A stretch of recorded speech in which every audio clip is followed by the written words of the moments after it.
Hey, Patricia. Hey, Hey Patricia, show me like your mock cross-up move. what my cross-up move? She has no idea what I'm talking about. No, Anyway. you guys are talking and I'm reading about Jamie Foxx. All right, let's just get that out of the way. Well, let's keep it moving. Yes. Because I was gonna bring it up. I was gonna bring it up later. Like all of these outlets are just like salivating to be the one to report something on Jamie Foxx, and his daughter finally comes out and says he's been home. He was out of the hospital weeks ago. He was playing pickleball, whatever the fuck that is, a couple days ago. So let's everybody just relax. Jamie Foxx seems to be healthy, and until we hear from him and his family, let's just stop with the speculation bullshit. They've had this man on his deathbed like 3 times in the last month. He's home. Yeah, and even if he is at that point where he's, really sick, like the speculation is what drives me crazy. It's like Jack Nicholson, right? Oh, he's got dementia, he's lost his mind. And this is what you've been hearing. He hasn't made a public appearance in 2 years. Then he finally is standing outside of some like little condo or something and just looking outside, and he's wearing a t-shirt and they're having all these pictures of him and he's lost his mind and how sad. And then he ends up showing up to the Laker games, and he looks, pretty much like Jack Nicholson. It's just like the speculation is just so wild and it's silly. I think part of it is because how important he is to the culture, and what a Jamie devastating Foxx. Right. Yeah. And Jack as well. Yeah. But what a devastating loss it would be. And so I think that's why everybody's on edge, and every little thing they hear, they're just running with it. But I don't think it's so much because he's so important. I think it's because they want to be the first to announce. Want to be the first, but it wouldn't be such a big deal if he wasn't a big deal. Is what I'm saying. Arguably, Jamie Foxx could be considered one of the most talented celebrities we've ever seen. Entertainers, easily. And I feel like he's hugely underrated. I love Jamie Foxx. He's a great singer. He's a good comedian. He's a good actor. He's a writer. Everything. What can he not do? He does impressions. He doesn't die. So yeah, he's just one of those people where I think the idea of losing him is like, oh shit, we've not valued this guy the way we should have. Yeah. I would like to ask Tom Cruise, what does he feel about Jamie Foxx? Just saying. Why? Do you really want me to answer that question? I'm really curious now. Because I said that he's probably the one that did something to Jamie, trying to kill Jamie. Oh, because it was Scientology. That's payback for Jamie Foxx dating Tom Cruise's ex-wife. That was her theory. Well, that's a little bit wild, but yeah. Same episode as Biden's stunt double. It was a fun one. Julian's face. I don't know what to say to that. I'm just I don't know. Anything's a possibility in this flat earth. Stop it. Stop it. She's trying to get under my skin because she knows that shit drives me crazy. The problem is that when people don't know you're joking, I know you sound crazy. Yeah, last episode I gotta say, I wasn't here, but you were riding the crazy train hard. Like I was just like, what am I watching here? I get off for a week and this turns into like conspiracy theory podcast, so we got to taper that down, Patricia. She was trying to fill some big shoes. Yeah, she definitely had me engaged because I was just like damn near choking on my drink and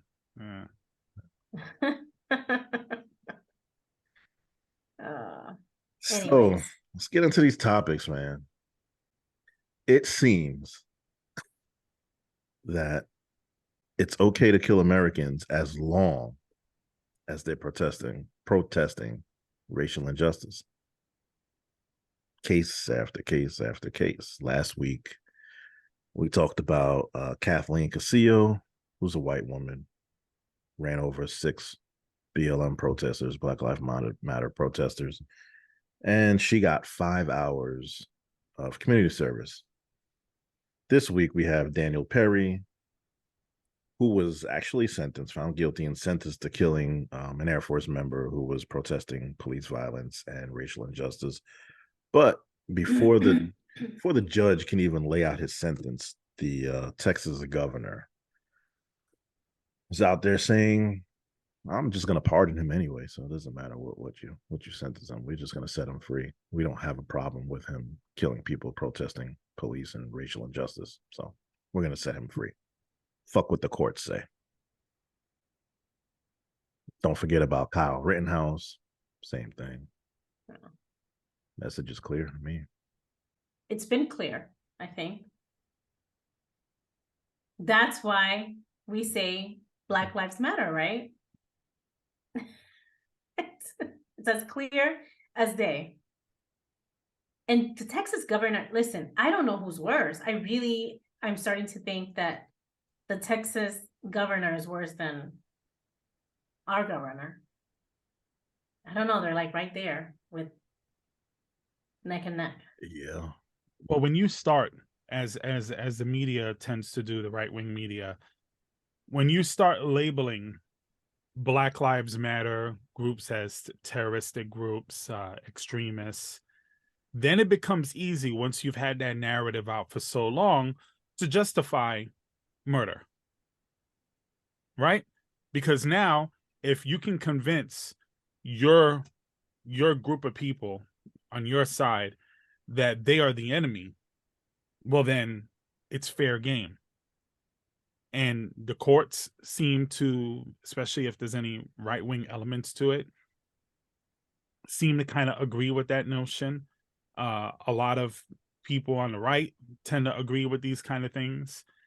And of course, any sensible person is going to say, no, this is crazy, this isn't right. But I do think that they've painted this picture to demonize protesters. It's like, even what happened with Colin Kaepernick, which I know is it's sort of a stretch, but if you really think about it, right? He's blacklisted from the NFL basically because he was protesting. So if we can start there. Wait, hold on. Peacefully protesting, which most of these people are in these incidents.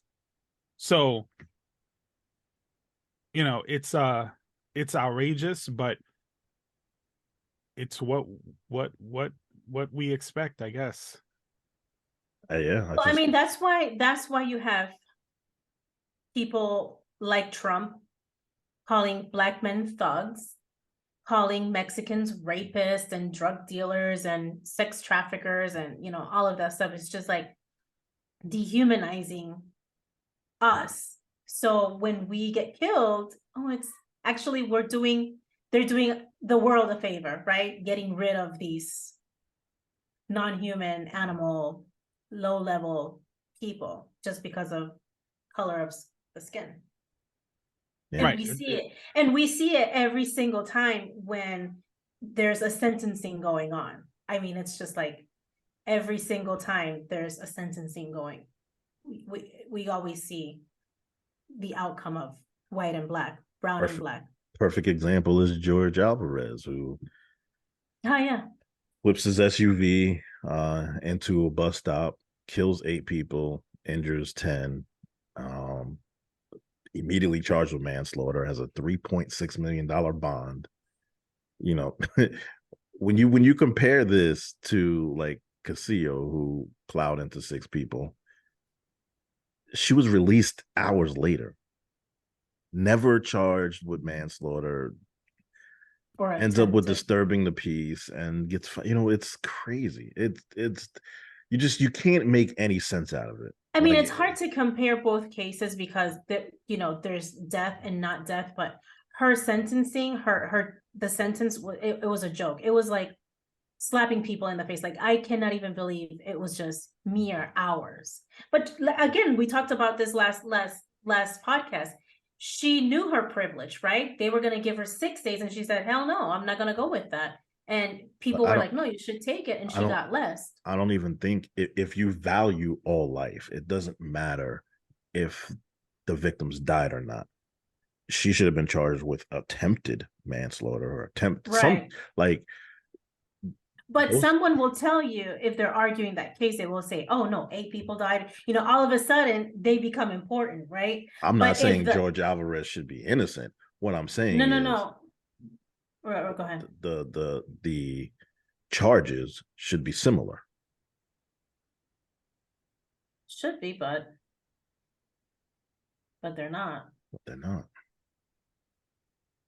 Well, there's never any seemingly there's never the rules apply differently. And that's been history. So it's something that I wish society paid more attention to. Even people, a lot of people of color just think that this is just even across the board, right? We all have the same opportunities, we all have the same rights, and we don't. It's I don't know how more obvious it can be. I think a lot of people are used to not having the equality so much that it's just the way it's supposed to be. Like, a black man has a gun in his car, right? Legally obtained, has a license, everything, and he's a threat. Mm-hmm. White kid walks in a mall with an AR-15 strapped to his back, and he's just someone exercising his rights, where the black person is immediately a threat. We've seen this play out over and over and over. Yeah. And if you don't believe in white privilege, well, explain that. Ugh. There's really people out there that don't believe. There's really people. I mean, I can see a white person not believing in white privilege, but what really drives me crazy is minorities who are like, no, there's no such thing as white privilege. You know, we all have the same leverage and this and that and the other. That's where they lose me. I don't understand it. Well, for white people, it's a privilege for them to feel like it's not a privilege, right? You know, if you're going to be that ignorant about it, then inherently that proves perfect example of your privilege. Yeah. Right, your privilege. As far as minorities are concerned, I feel like a lot of us have this idea that we need to stop complaining and we need to pull ourselves, from our bootstraps or whatever that expression is, and dwelling on that stuff is a negative sort of stereotype that they don't want to be a part of. Unfortunately, some of them are so blind to it or ignorant to it that it's just a reality that we don't live in a society that we really do. People don't want to accept that. They don't want to deal with it. So they tend to just say, no, I have the same opportunities as anyone else. And it's not the case. The thing is that like, I've encountered people like that, and I've talked to people like minorities that they're like, oh no, but I'm here, I'm there, I did this, and I've gotten this, and I got this promotion, this and that and the other. And I said, what you don't realize is that you had to work twice as hard to get what somebody else just gets because of the color of their skin. And it's okay to be prideful of that.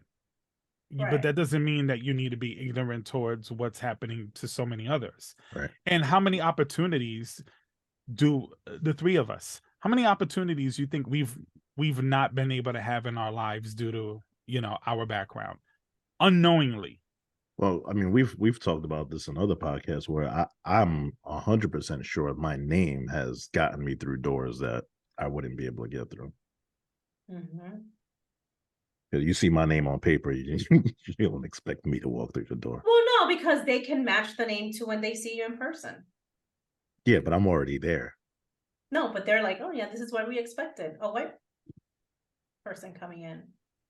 White looking, almost. Wow, Dame. She's going there, Dame. What? Oh, man. Oh, they're like, this is exactly who we thought would come. All right, Patricia. Yeah. They see Damien and they're like, "Hey, neighbor, come on in. Howdy, partner. You're Damien, aren't you?" You're Damien. Yeah. Coming in, buddy. Sometimes the look on their faces is hilarious, but No, fortunately, I get it, I've yeah. had a resume to back it up. But yeah, I've known other people who more qualified than me that can't even get a call back. Likely because of their name. In my experience, if I'm going to talk about jobs, I have felt, I can say that pretty much every job that I have applied for that I've wanted, I've gotten. Mhm. But I've worked in places where I was the only non-white person, which makes me think, did they hire me because I'm qualified, or did they hire me as a token? Hey, we have, somebody that Higher looks because like your this, name is Patricia and not Maria, and you're Exactly. articulate. So, And you know how many times I've been asked, why do you talk like a white person? Wait, are you Spanish? Like, you sound white and you look like that. Honestly, I can't imagine anyone looking at you and thinking you're white, or even No. hearing you and thinking that you're white. that she Oh, talks. That she talks. I have gotten it so much, especially when I worked at the hotel and I worked as a operator or whatever. I got it so much. I've gotten it from both sides. I've gotten it from both sides. You talk white, or you don't talk. You know what it is? How you should talk. I don't know. Yeah. It's like an implicit bias more so than a straight up racism in a lot of cases, right? So, for instance, you ever encounter some white people and it's a little bit awkward until you start speaking, right? A lot of that plays into how safe are you for them.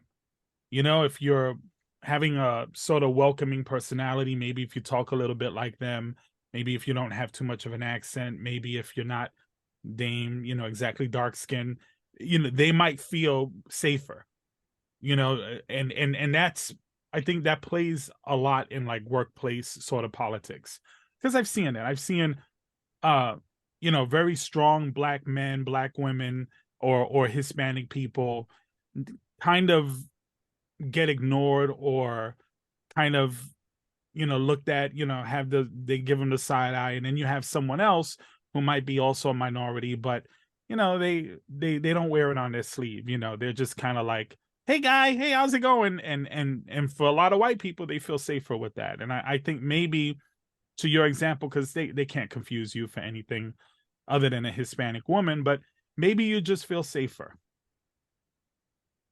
Maybe in their mind you're more approachable. That's the first I've heard of that. I'm approachable. Can you repeat that again? Because I have family members and I want you to say how you feel like I'm approachable. That's not quite what he said, but that's what I want to interpret it as. I feel like you're approachable. Man. I usually don't get that. Usually people think I'm not approachable. Yeah. Yes. But Me too. Really, Julie? Damien, you seem so approachable. Depending on the environment. You always have like a really nice smile, and like if I'm at work, then I make sure that I present myself there. But if I'm someplace like I don't know people, I don't know what's going on, I'm not like, I'm straight faced, I'm observing, I'm watching what's going on, and people are usually put off by that, Damien.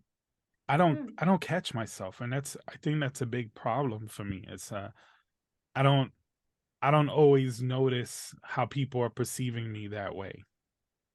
So yeah, that's been a bit of an issue for me throughout my life. When I have Damien and I were super shocked to see you smiling on these pictures, so you can. That should be a clue.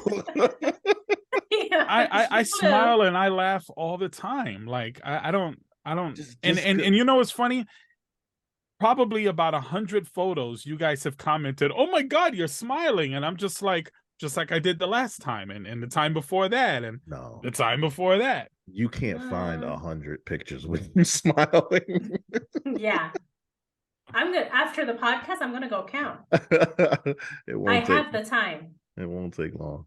All right. Well, I'll save you the time. You're right. I don't smile as much, but in person, once you talk to me and you get past the exterior, I'm a warm, gentle, loving human being. Yeah, I got along with you right away. I think at work. So You are, you are. at least I try to be. So, but anyway, back to the topic. I think as minorities, I think, you know, we do have to conduct ourselves a certain way in order to fit in a predominantly white society. And as far as protesters are concerned, you're the enemy of that side, and a lot of the law agrees with that. And it's unfortunate. It's more than unfortunate. It's tragic. It's maddening. And hopefully by the time my kids are my age, we would have progressed to a point where this isn't the factor that it is now. But unfortunately, you could get killed just for standing out there with a sign saying, "I don't want to be killed." Right. So yeah.